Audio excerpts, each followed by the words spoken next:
ভারতের লোকসভা নির্বাচনে ফলাফল ঘোষণা হবে আগামীকাল মঙ্গলবার। এবার দেশটির সাবেক প্রধানমন্ত্রী জওহরলাল নেহরুর রেকর্ড করতে যাচ্ছেন নরেন্দ্র মোদী। বুথ ফেরত ফলাফলে এমনই আভাস পাওয়া যাচ্ছে। গণমাধ্যমের জরিপে বলা হচ্ছে, টানা তৃতীয়বারের মতো সরকার গঠন করতে যাচ্ছেন নরেন্দ্র মোদীর নেতৃত্বাধীন জোট। বিস্তারিত শাহাদাত শাওনের রিপোর্টে। শনিবার সপ্তম ধাপে ভোট গ্রহণের মধ্য দিয়ে ভারতের লোকসভা নির্বাচন শেষ হয়। দেশটির সংবিধান অনুযায়ী কোনো দল বা জোট যদি সরকার গঠন করতে চায়, তাহলে লোকসভার 543টি আসনের মধ্যে কমপক্ষে 272টিতে জয় পেতে হবে।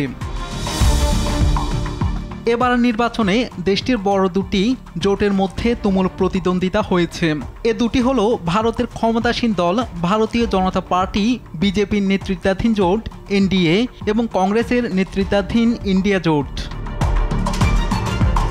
এর মধ্যে বুথ ফেরত ফলাফল ঘোষণা করেছে ভারতের বিভিন্ন সংবাদ মাধ্যম। সমীক্ষায় দেখা যায়, বিজেপি নেতৃত্বাধীন এনডিএ জোট 353 থেকে 383 আসন পেতে পারে। অন্যদিকে কংগ্রেস নেতৃত্বাধীন ইন্ডিয়া জোট পেতে পারে 152 আসন থেকে 182 আসন।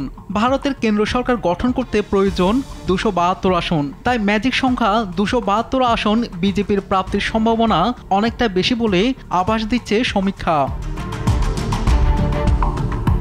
দেশটির প্রথম প্রধানমন্ত্রী জওহরলাল নেহরু প্রায় 16 বছর 9 মাস একটানা শাসন করেছিলেন। এরপর নেহরু কন্যা ইন্দিরা গান্ধী 15 বছর 11 মাস শাসন করেছিলেন। এবার মোদি যদি জয় হন এবং 5 বছর পূর্ণ করেন, তাহলে তিনিই হবেন ভারতের ইতিহাসে তৃতীয় দীর্ঘতম প্রধানমন্ত্রী। শাহাদাত শাওন, RTV।